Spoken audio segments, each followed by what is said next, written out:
Morning.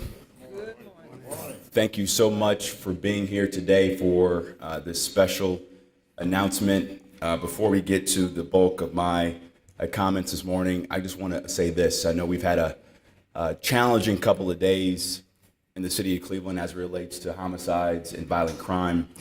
And as you know, our administration, particularly our leadership in public safety, is working around the clock to keep our streets safe and secure. We're using every tool in our arsenal to keep our community safe, but we are making progress. As of July 16th, gun-related homicides are down nearly 18%. Homicides overall are down 12%. And so we want to keep a watchful eye on violent crime throughout the summer, but we are making progress, but we still have a long way to go. And the leadership of that department is critical to ensuring that we have a safe city moving forward.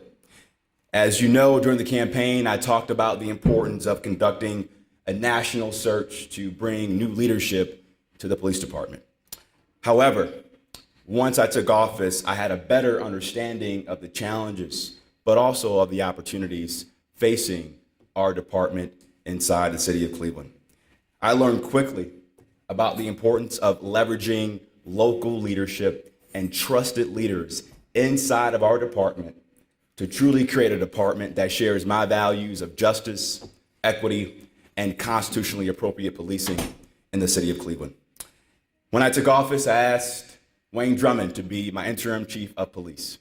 We had very candid conversations about his vision for police reform, his vision to make sure we can recruit and retain more officers inside of our department, and his vision to use new ideas and new solutions to build a national model of policing right here in Cleveland, Ohio. And our journey together to create that vision started before we took our oaths of office. It started on New Year's Eve after we lost our officer, Shane Bartek. And I remember Wayne's steadiness, his calm demeanor, and his persistence to get that moment right. That's when I knew we had a bright, shining star right here in Cleveland, Ohio. And sometimes you don't need to do a search to find your leader. Sometimes that leader finds you. And ladies and gentlemen, I think we found our leader. Today, I'm proud to announce my appointment of Wayne Drummond to serve as their 41st Chief of Police for the City of Cleveland.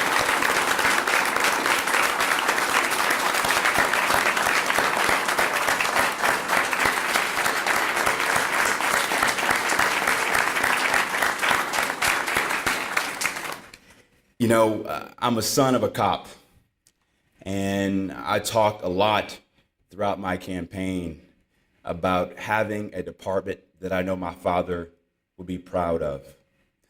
Wayne shares those same values. He's a cop I know my late father would be proud of, and I'm looking forward to serving with you to make this one of the most safest cities in America. So without further ado, Wayne Drummond, welcome.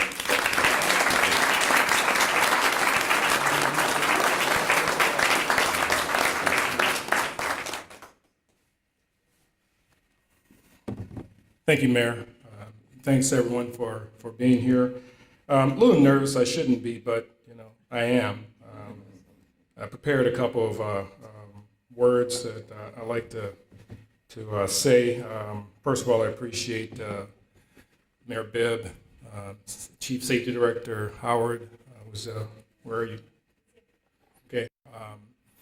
First of all, for having the confidence to select me as the next chief of the Cleveland Division of Police.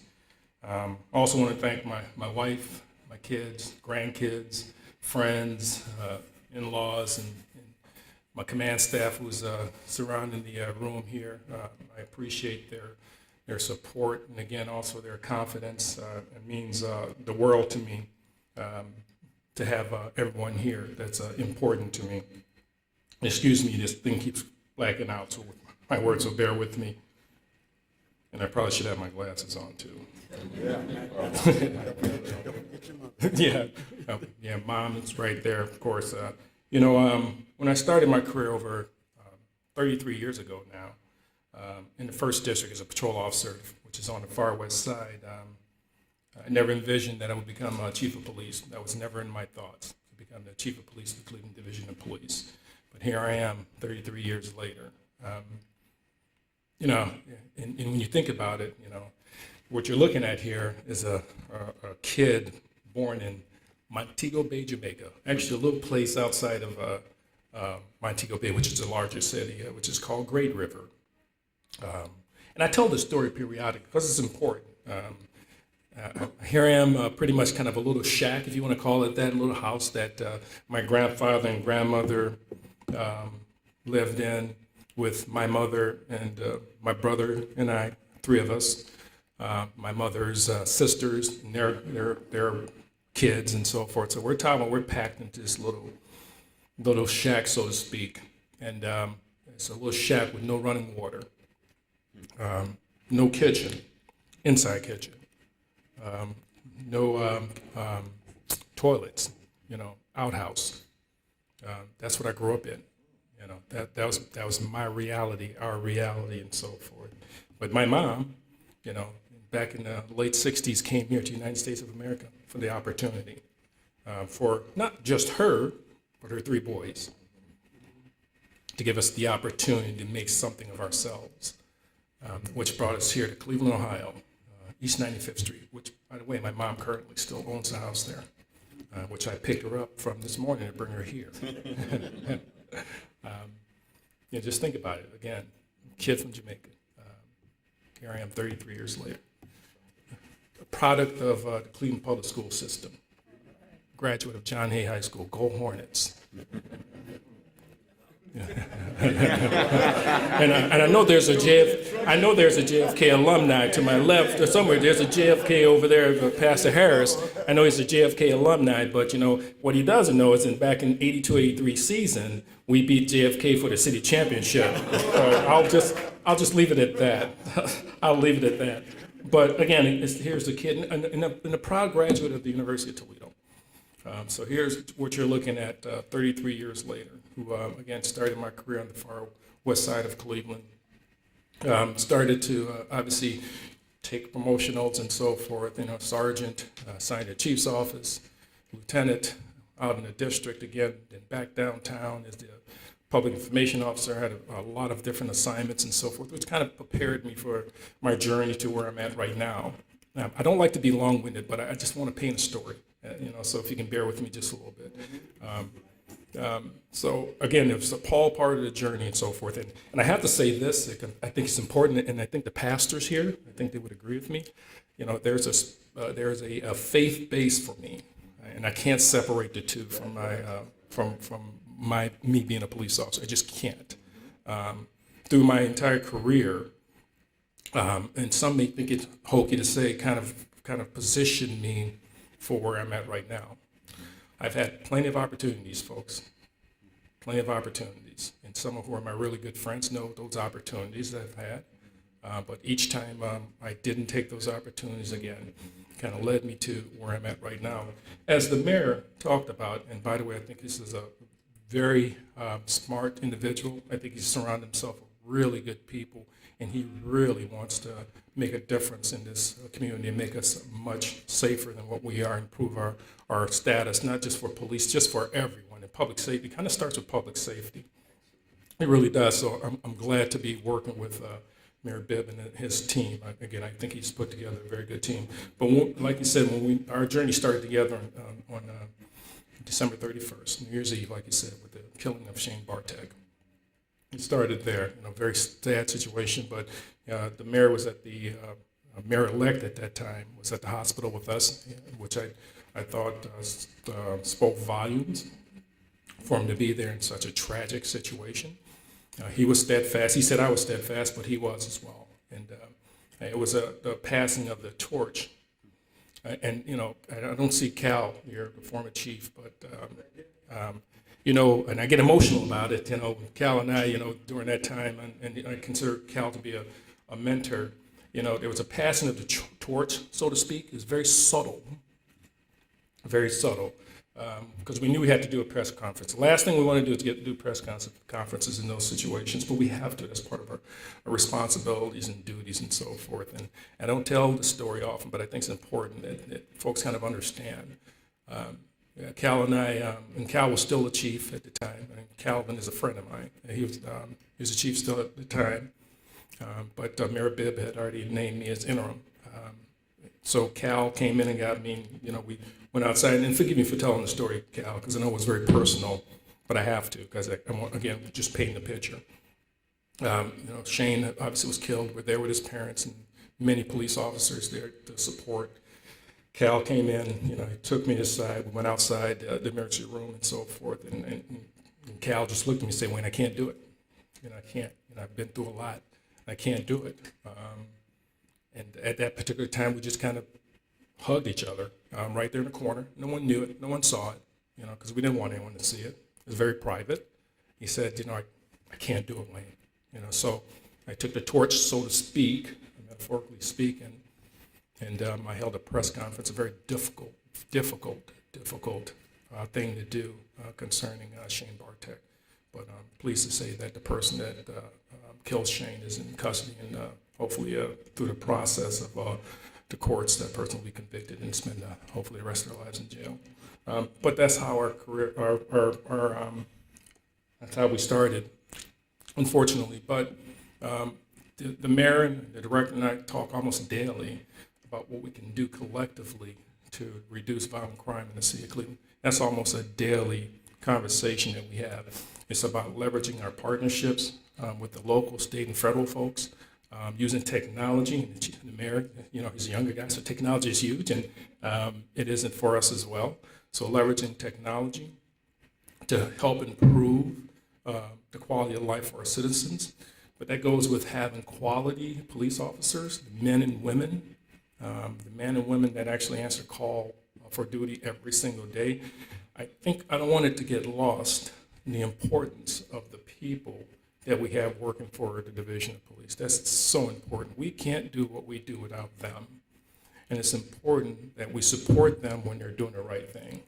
And I can tell you unequivocally, the vast majority of our uniformed officers go out daily and do the right thing.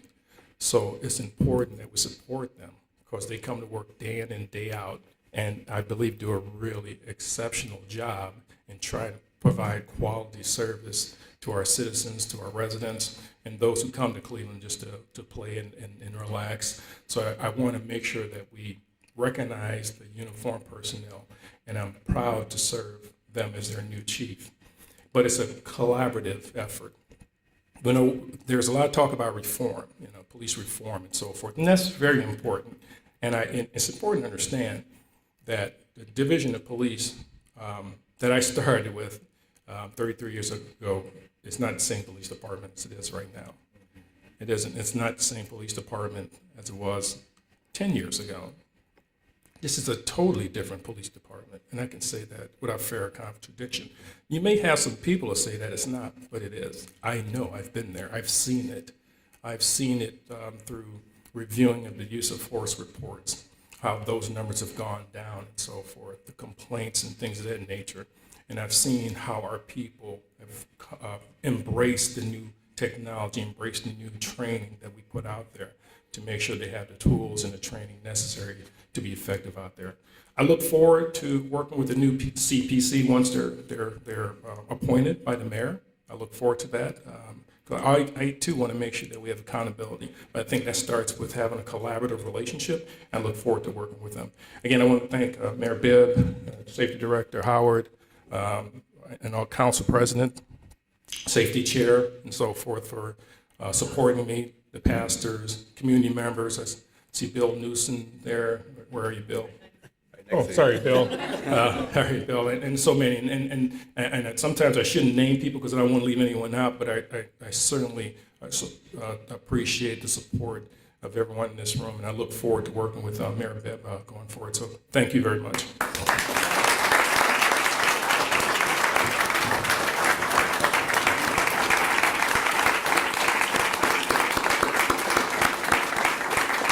Now you see why I'm so excited about Chief Drummond.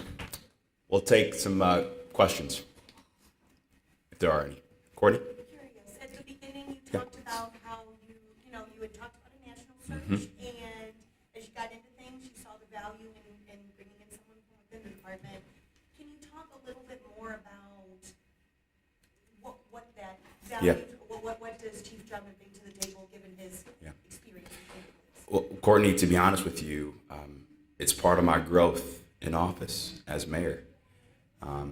I had a perspective of the department as a candidate, and now being the executive of the city and the leader of the department, I saw the kind of leader that I wanted to see in the department. And as you know, finding a good police chief is hard right now in this country. And what I didn't want to do was waste precious taxpayer resources doing a national search, looking both locally but across the country, but recognizing that I knew I found the leader that I wanted. And so because of that judgment, because of that experience, because of the leadership that I've seen Chief Drummond exhibit over the past 6 months, it led me to come to this conclusion. Chief, I have a question for you. Congratulations, first of all. As the new chief, what new strategies can we expect for fighting crime on the streets, reducing violence? What new strategies do you have? Ed, thanks, appreciate it. Congratulations and so forth. And that's something that I'll sit down with my staff that you see around the room here, also with the director and the mayor. What I do is I try to see what other police chiefs are doing throughout the nation, and especially in our major urban areas. Take what they've done to see, and Ed, it doesn't necessarily have to be new technology. It may be something that they're doing that is very effective in their area that would be effective here, and maybe there's some strategies that they were using that's not very effective in their area, but may be effective here. So it doesn't necessarily have to be new technology, but it may be something existing that works somewhere else that we can bring here to help us reduce gun violence and just violent crime in general. What are you saying that's not working well here that you as chief are going to change? Well, again, Ed, I need to sit down with my staff and look through some things. And, for the most part, again, I think we're doing a fairly decent job. Obviously, we can do a lot better with the violent crime that's taking place. But I think it's equally important to understand that the Division of Police, can only control so much. And I think everyone in this room certainly understands that. We have to play our part as a Division of Police to go out there and be responsive, do what we can, use technology, leverage partnerships and so forth to try to reduce crime and so forth. But it's just so much that we can do. Now, Ed, just a couple of nights ago, we had a 14-year-old shot and killed. He was shot multiple times, 5 or 6 times. 14-year-old, playing, and I'll tell you, it was a dice game. It's 11:30 at night. And by the way, I'm not blaming the victim. Don't tell me I'm not victim blaming. Please don't understand that. I'm not doing that. I would never do that, because a 14-year-old was killed. That's a life lost. Someone that's loved, regardless of what that person may have been doing. So we have to understand that. But Ed, there's a 14-year-old out shooting dice with a bunch of other folks. And if you've been around long enough, dice games sometimes get kind of violent. They shouldn't be doing it, but they're doing it. It's 11:30 at night and so forth. A huge melee starts. Fists starts throwing. Fisticuffs start. Next, someone's pulling out pistolas, and multiple shots are fired. And you get a 14-year-old that's shot several times, dead. I don't know how, folks, the Cleveland Division of Police can stop that in particular. We can stop some things and prevent a lot of things from getting wrong, but how do we stop that? So we do our very best to prevent crime from happening and so forth, but there's so much more that can be done. And again, talking with the mayor and the director and so forth, a lot of things have to be preventative before they even get to us. It has to be social services and schools and jobs and so forth. And then, of course, for me, it's that family base and family unit and so forth. It was extremely important. So it's a combination of a lot of things. We have our responsibilities and duties as police officers, but I think it's a much bigger picture, and we're just part of that solution, just a part of that solution. So that's important to understand. But I certainly understand your question, Ed. I think it's an important question, and we do have to leverage technology and new technology to help us, and that's what we're trying to do. And I wanted to say this. I'm going to give him more credit than he will give himself. When we took office, I had a very great call with Governor DeWine, with Chief Drummond, to leverage more state resources to tackle violent crime in the city. So what did we do? We saw more coordinated traffic enforcements with the state patrol. We also wanted to make sure we cracked down on ATVs and dirt bikes, which led to Operation Wheels Down. Those kind of tactics are going to continue across the city throughout the summer. We also, through Chief Drummond's leadership and Commander Morris, we have cops walking the beat for at least 1 hour during the first and second shift to have more of a community presence. And as we build up our department over time, we're going to see more of that over time. We also know about the importance of enhancing the culture of the department. And so one thing we did was, number one, let's allow our officers to wear ball caps. Basic, small cultural things to boost morale. So we're looking at every option we can to have a department that boosts morale, but also keeps our community safe and secure long term in the city of Cleveland. Yep, Drew. Mayor, this is for you. Was there a specific quality, was there a specific moment that, told you that this is my guy? I think there were two. I think I was really amazed at the leadership that Chief Drummond exhibited after we lost Officer Shane Bartek. But I say secondly, when we had a press conference outlining our plans to tackle violent crime as it relates to the proliferation of guns, I saw the humanity that Chief Drummond brings to this job. He is not a politician. He is a public servant. And in policing, now more than ever, that's the kind of leadership that we need. And after that press conference, I knew that I found my leader. Isabel, and then you. Yep. Thank you, Mayor. This is for the chief as well. Both of you, just over the course of this morning, have mentioned violent crime, gun-related homicides. Unfortunately, our young victims here seem to be getting younger in Cleveland. Chief, for you in your new position, and of course, congratulations to you as well. What needs to be the number one priority in your eyes to protect the city of Cleveland with this proliferation of violence? We have to target, first of all, thank you. We have to target trigger pullers. Individuals are out there carrying illegal weapons, or individuals that shouldn't have weapons, who are prohibited from having weapons. We have to target those individuals, find our hotspots, and by the way, we know our hotspots. There's no question about it. Again, been on the job 33 years, our hotspots are pretty consistent, unfortunately. So that we know where our hotspots are. So it's targeting those particular areas, targeting those individuals that we know are trigger pullers, getting them off the street, and leveraging, again, we've mentioned before, leveraging our partnerships with the federal government, which we partner with the ATF, FBI and others, U.S. Marshal Service, DEA, and leveraging the partnership once we identify these individuals, get them off the streets. And we would like to get them into the federal system because longer sentences and so forth, so they're out of our communities even longer. So my priority obviously is to continue to identify individuals in those hotspots who are trigger pullers, getting them out of our community and getting them out of our communities for a long time. Isabel. This is going to be for the chief as well. Congratulations on your appointment. What do you think about a new community police commission that will have a lot of power over police policies and oversight? Again, excellent question. And during my opening remarks, I mentioned about the CPC and having a relationship. What I would tell you, like anyone else, is that the voters have spoken. And so the CPC, when the new CPC once is appointed by the mayor, I look forward to working with them. I think part of what my responsibility is as the new chief of police is to, again, leverage partnership, collaboration, work with in collaboration with them, to let them know that we are doing the right things in the Cleveland Division of Police Department, and that we're holding people accountable. But, and I say it all the time, and I'll continue to say it, we hold our officers accountable. When they're doing the wrong thing, we're going to hold them accountable. And we have, and we'll continue to do that. Equally as important is when the officers are doing the right thing, we also have to support them.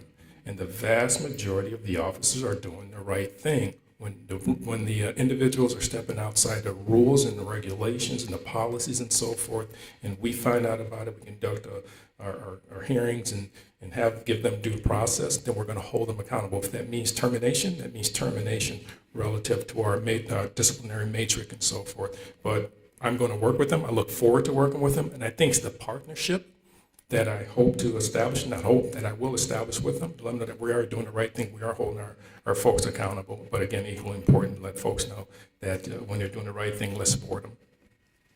All right, Drew. Yep. Chief, congratulations. The Cleveland Division of Police is joins other public safety agencies that have trouble recruiting and retaining talent. How would you characterize that challenge as one of the bigger challenges facing the division, and how do you, as chief, sell potential applicants on the Division of Police? Drew, that's a great question, and that's something that's plaguing the Cleveland Division of Police, and not just the Cleveland Division of Police, it's all throughout the nation. And here's an example for you, and I'm going to get to the retention portion of it as well. City of Columbus, just our neighbors to the south, not even 2 hours away, they just settled a contract and so forth, and down there, patrol officer tops out at $106,000. $106,000 is what their patrol officers top out at. They make more than our captains here. I'm just kind of give you perspective, They were up here trying to recruit our officers. So kind of give you the kind of a big picture of what's going on through the United States, where Columbus, where you can make $106,000 as a patrol officer, that's before any overtime, are trying to come up here to the city of Cleveland to steal our officers. It says, I think it speaks volumes with the problem that's going on in the United States relative to recruiting police officers. I was just telling a story yesterday. When I started, or at least when I took the test to become a police officer many moons ago, there's about 4,500, 5,000 people that said to take the test. One of the last tests we just gave, only 300 people put in for it. In order for us to put a class on, we need, put a class of 50 on, we probably need a couple hundred people to go through the list to get qualified individuals. So it's a problem throughout the United States. So we have I think, a very good public safety recruitment team. We're trying to build on that, leverage our partnerships and so forth. And then that's one portion of your question, Drew. And the other portion of your question is retention, another thing. And it's no secret that we've lost officers throughout this year and last year, primarily this year, to suburban police departments. So we're trying to do very small things, low-hanging fruit, so to speak. And the mayor mentioned one about ball caps, something as simple as ball cap. And I say it all the time, it's important to understand. I'm a traditionalist. I am a dinosaur when it comes to police and policies and uniform regulations and so forth. That's just me. However, I'm also a progressive dinosaur. So if that makes sense. So that's why I allow the officers to wear the ball cap. And that's a decision on the chief of police, not the mayor, not the safety director. That's the chief of police that has that authority to do that. Coupled with, and again, I'm a dinosaur, so this was difficult for me, but I know it's the right thing to do. Relative to retention, what you're talking about, Drew. Now, beards and tattoos. If you see me, I'm clean shaven. That's just, I can't really grow much hair, so but that's a different story. But that's important for our officers. When you look around the United States, that's where it's going. Young folks and so forth, tattoos and beards and so forth. And again, that's a decision I just made, vetted the policy and so forth, implemented the policy a week ago, and you'll see officers now with tattoos and beards and so forth. And again, something I struggled with, to be honest, but I know it's important. It's important for retention. It's important for recruiting and so forth. And there are other things I'm doing that's just really, really small things, but really important for officers as far as retention. And there are other things we're trying to do. Their financial package, obviously I can't talk about contracts and so forth, that I think will help as well. And just send a culture to support our officers. I think part of our problem, Drew, I think even with hiring and retention, is the culture, unfortunately, in society in general, when it comes to law enforcement and law enforcement officers in general, it's a vilification of law enforcement officers, and I think that's part of the problem as well. Again, I've said it and I'll say it again, the vast majority of officers do the right thing. They do. They just want to serve the community, take it to the community. They're heavily invested in the community. They want to do what's right, and they do what's right. So, and that needs to switch, that pendulum needs to come back a little bit and stop vilifying every single officer. Because, again, I think the vast majority of officers are dedicated to doing the right thing and taking care of business. Last question. I am curious, when we're talking about staffing here, the city has confirmed that it's arrived at a tentative agreement with Yep. CPPA. CPPA came out with the terms of that agreement. Is 2% raises enough to get enough officers? Well, as the tentative agreement states, it'll be a combined 11% over 3 years. It's a step in the right direction. We will not solve this problem in one contract. Let me say this again. We will not solve this problem in one contract. We are being fiscally responsible to build a long-term pathway to have a structurally balanced budget so we can invest long-term in recruiting and retracting and retaining good law enforcement officers, but also good employees across City Hall. But we look forward to next steps. Thanks, everybody. Appreciate it.